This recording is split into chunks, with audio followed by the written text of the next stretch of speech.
اللہ علیہ. الحمد للہ العلی العظیم والصلاة والسلام علی رسولہ الکریم وعلی آلہ واصحابہ اجمعین.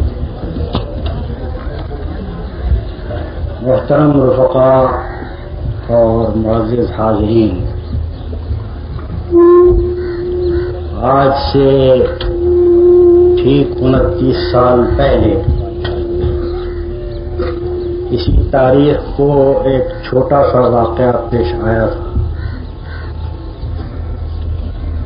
جس کو اس زمانے میں کوئی خاص اہمیت حاصل نہیں تھی، اور وہ واقعہ یہ تھا کہ اسی شہر لاہور کے محلے اسلامیہ پارک میں مولانا ظفر اقبال صاحب کی کوٹھی کے قریب ایک چھوٹی سی کوٹھی کے کمرے میں ایک جماعت قائم کی گئی تھی، جس میں تقسیم سے قبل متحدہ ہندوستان کے تمام گوشوں سے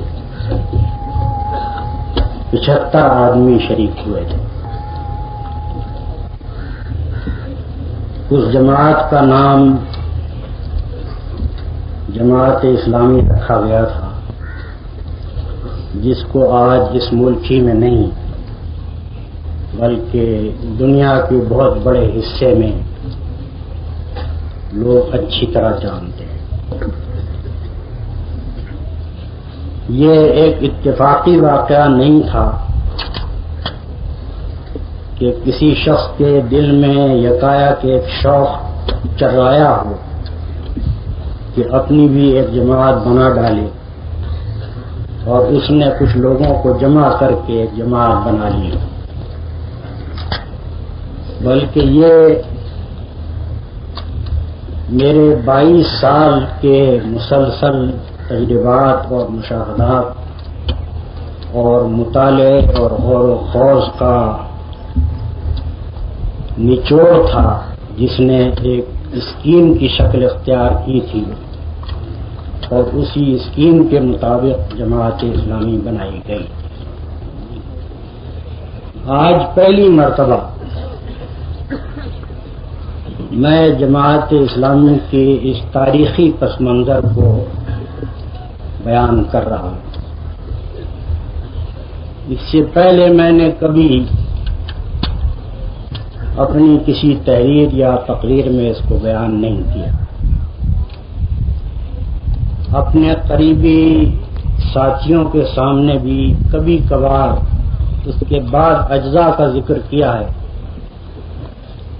لیکن ایک مربوط شکل میں ایک تاریخ کے طور پر اس کو بیان کرنے کی ضرورت میں نے کبھی محسوس نہیں کی تھی، مگر آج اس لیے اس کی ضرورت محسوس کر رہا ہوں کہ کہیں میں اس تاریخ کو اپنے ساتھ قبر ہی میں نہ لے جاؤں، اور لوگوں کو بھی معلوم ہو جائے کہ وہ میرے کیا تجربات اور مشاہدات تھے، اور میرے مطالعے اور غور و خوض کے کیا نتائج تھے،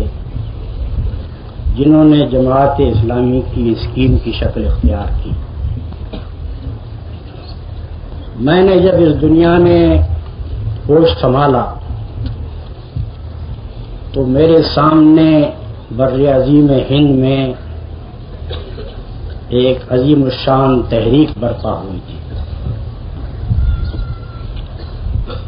اس تحریک میں ایک طرف مسلمان تھے جو خلافت اسلامیہ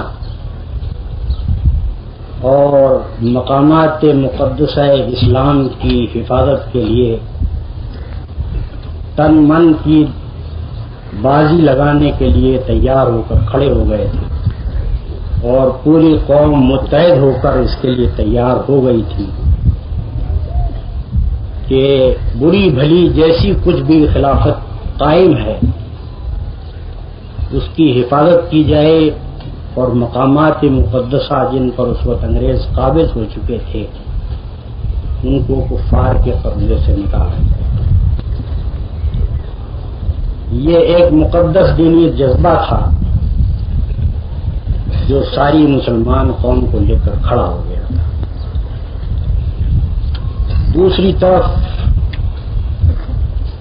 جلیان والا باغ کے حادثے کے بعد پورے ہندوستان میں ایک آگ لگ گئی تھی اور اس کی بنا پر ہندوستان کی ہندو قوم مسلمانوں کے ساتھ خلافت کی تحریک میں اس غرض کے لیے مل گئی تھی کہ مسلمان اور ہندو مل کر ایک طرف خلافت کی تحریک کو کامیاب بنائیں اور دوسری طرف ہندوستان کی آزادی کے لیے جدوجہد کریں، جس کا نام ہندوؤں کی اصطلاح میں سوراج تھا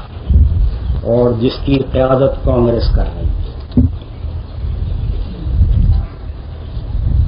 اس وقت مسلمان قوم کے تمام اکابر بہت مخصوص مستثنیات کو چھوڑ کر اس تحریک میں شریک تھے اور گاندھی جی کو ان سب نے اپنا قائد مان کر ان کے ماتحت ترک موالات کی ایک زبردست تحریک شروع کی تھی جس کو انگریزی میں نان کوآپریشن کہتے ہیں.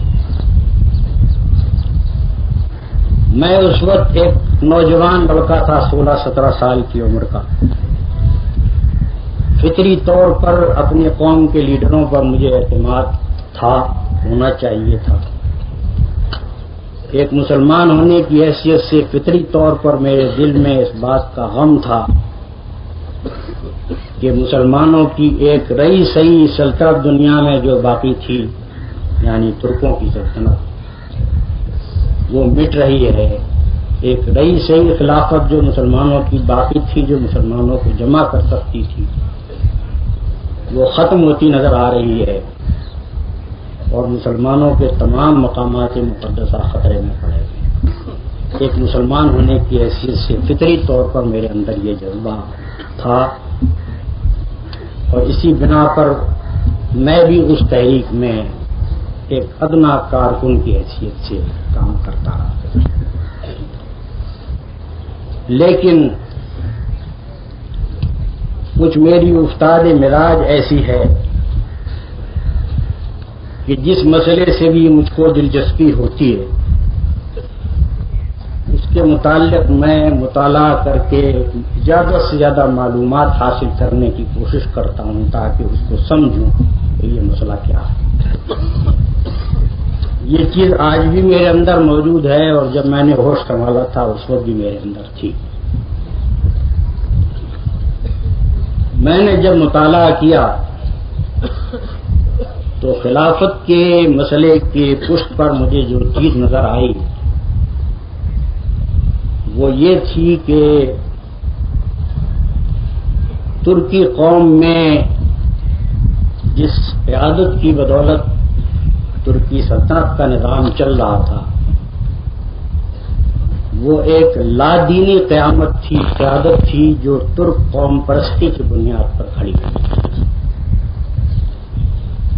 اس کے مزاج میں قوم پرستی بھی شامل تھی، ترکی قوم پرستی، اور اس کے مزاج میں لادینیت بھی شامل تھی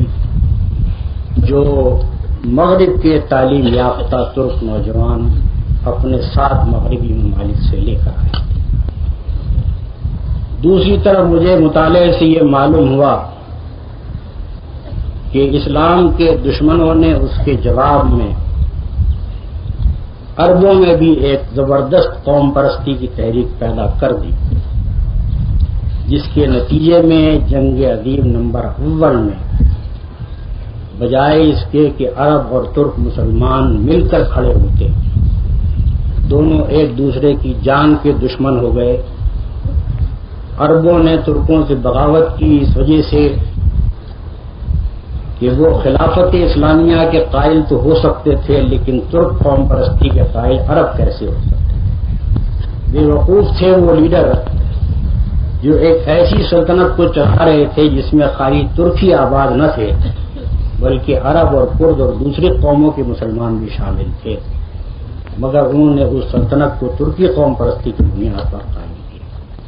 اور نادان تھے وہ لیڈر جو خلافت اسلامیہ کا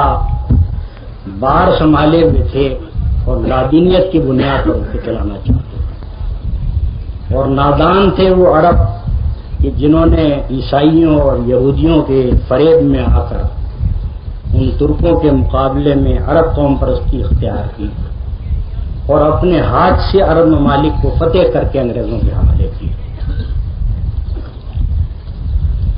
یہ تاریخ جب میرے سامنے آئی، میں نے اس کا مطالعہ کیا تو میرے دل میں یہ کھٹک پیدا ہوئی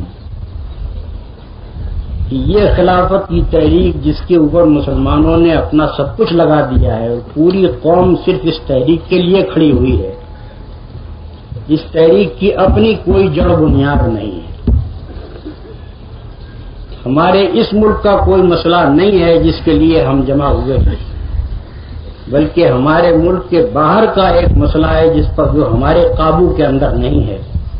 اور جس کے متعلق ہم نہیں جانتے کہ آخرکار اس کا نتیجہ کیا ہے۔